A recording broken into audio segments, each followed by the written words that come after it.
Oke, selanjutnya kita akan membahas pencatatan metode penentuan taksiran kerugian piutang. Nah, di sini itu ada dua metode yang digunakan untuk menentukan taksiran kerugian piutang. Yang pertama itu ada metode penentuan taksiran kerugian piutang berdasarkan jumlah penjualan atau pendekatan laba rugi. Dan yang kedua itu ada metode penentuan taksiran kerugian piutang berdasarkan saldo piutang atau pendekatan neraca. Nah, mari kita bahas satu-satu. Yang pertama, metode penentuan taksiran kerugian piutang berdasarkan jumlah penjualan atau pendekatan laba rugi.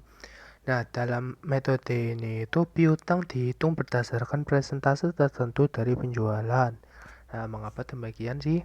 Karena timbulnya suatu piutang itu disebabkan oleh penjualan kredit. Jumlah taksiran kerugian piutang itu ditetapkan berdasarkan dari jumlah penjualan dikalikan dengan persentase tertentu. Nah, untuk lebih jelasnya itu kita akan langsung ke contoh soalnya. Pada buku besar PT Moskovia tanggal 31 Desember 2017 terdapat akun sebagai berikut. Piutang dagang sebesar 250 juta. Debit. Cadangan kerugian piutang 2 juta. Kredit. Penjualan sebesar 1.500.000.000 kredit. Taksiran kerugian piutang itu ditetapkan sebesar 0,5% dari penjualan. Nah, berdasarkan data tersebut itu maka besarnya kerugian piutang adalah 0,5% dikalikan dengan 1.500.000.000. 0,5% itu tadi persentase taksiran kerugian piutang dikalikan dengan jumlah penjualan. Maka akan ketemu hasil yaitu 7.500.000 rupiah.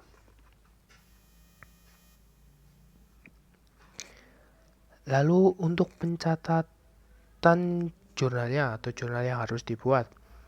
Yang pertama, kita akan mencatat tanggalnya 31 Desember 2017. Nama akun, beban kerugian piutangnya di debit sebesar 7.500.000 dan cadangan kerugian piutangnya di kredit sebesar 7.500.000 juga. Nah, untuk mencatat pada buku besar akun cadangan kerugian piutangnya yaitu yang pertama kita akan catat juga tanggalnya ya, 31 Desember 2017. Keterangan saldo. Saldo itu yang di soal tadi kan sebesar 2 juta di sisi kredit. Lalu penyesuaiannya tadi jurnal umum sebesar 7.500.000. Maka saldo akhirnya itu adalah 9.500.000 rupiah. Nah, di sini yang perlu kalian perhatikan itu adalah posisi dari akun cadangan kerugian piutang. Nah, dalam soal ini kan posisinya itu 2 juta di sisi kredit. Maka akan menambah kerugian piutang sebesar 7.500.000. 2 juta tambah 7.500.000 maka saldo akhirnya itu akan 9.500.000. Nah, misalkan nih, kalau dalam soalnya itu saldo cadangan kerugian piutangnya itu di debit, maka akan mengurangi dari cadangan kerugian piutangnya. Misalkan 2 juta di debit, maka 7.500.000 dikurangi 2 juta. Hasilnya akan 5.500.000. Paham ya? Jadi kalau di kredit itu menambah, kalau di debit itu mengurangi.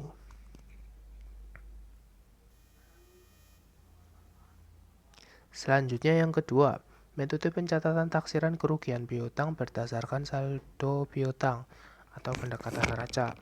Nah, dalam kerugian piutang ini dihitung berdasarkan saldo piutang dengan cara menyisihkan kerugian piutang yang tak tertagih. Yang pertama, dinaikkan sampai persentase tertentu dari saldo piutang. Yang kedua, ditambah dengan persentase tertentu dari saldo piutang. Yang ketiga, dihitung berdasarkan analisis umur piutang. Ya, kita langsung ke contoh soalnya saja. Pada buku besar PT Kimi Sentosa tanggal 31 Desember 2017 terdapat akun sebagai berikut. Piutang dagang sebesar 250 juta debit, cadangan kerugian piutang sebesar 2 juta kredit. Nah, taksiran kerugian piutang itu ditetapkan 2% dari saldo piutang 31 Desember 2017. Maka taksiran kerugian piutangnya itu 2% dikalikan 250 juta, maka akan ketemu hasilnya yaitu 5 juta. Nah, kerugian piutang yang menjadi beban di tahun 2017 adalah taksiran kerugian piutang dikurangi dengan saldo kerugian piutang. Taksiran kerugian piutangnya kan tadi sudah dapat 5 juta rupiah, dan saldo kerugian piutang itu bisa kita lihat di atas di soalnya itu 2 juta di sisi kredit. Maka akan mengurangi taksiran kerugian piutang dikurangi dengan saldo kerugian piutang.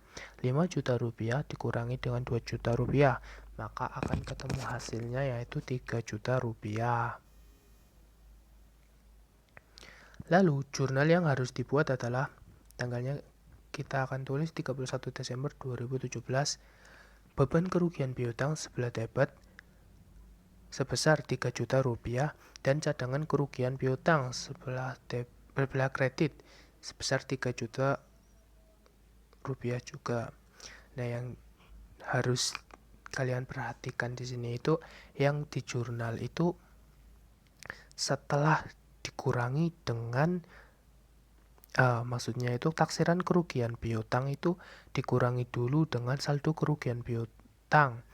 Tadi kan 5 juta dikurangi 2 juta, hasilnya kan 3 juta. Nah, 3 juta di sini yang akan kita jurnal. Dipaham ya? Kalau di tadi metode yang sebelumnya kan taksiran kerugian piutang langsung di jurnal. Nah, kalau di sini itu taksiran kerugian piutang itu harus dikurangi ataupun nanti ditambah dengan saldo kerugian piutang, tergantung dari posisi dari akun cadangan kerugian piutang. Kita lanjut ke pencatatan buku besarnya, yaitu yang pertama tanggalnya kan 31 Desember 2017. Lalu keterangan saldonya, saldo di sini itu maksudnya saldo dari cadangan kerugian piutang ya, sebesar 2 juta. Dan penyesuaiannya itu jurnal umum, jurnal yang di atasnya itu 3 juta, 2 juta ditambah 3 juta hasilnya kan tadi 5 juta. Nah, yang perlu diingat lagi di sini itu jika saldo cadangan kerugian piutangnya di sisi kredit, maka akan mengurangi dari taksiran kerugian piutang. Sebaliknya, jika cadangan kerugian piutangnya itu di sebelah debit, maka akan menambah taksiran kerugian piutang. Nah, dalam soal kan di sini kan cadangan kerugian piutangnya itu di sisi kredit, maka akan mengurangi taksiran kerugian piutang. 5 juta dikurangi 2 juta sama dengan 3 juta. Jadi paham ya, seperti itu. Kalau kredit mengurangi, kalau debit menambah. Jadi kebalikan dari yang menggunakan metode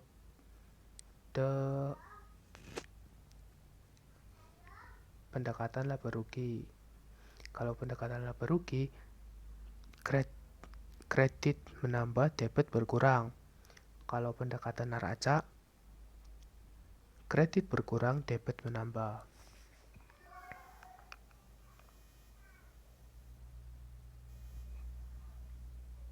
Seperti itu ya, terkait dengan pencatatan metode penentuan taksiran kerugian piutang. Oke, sekian dari Bapak. Wassalamualaikum warahmatullahi wabarakatuh.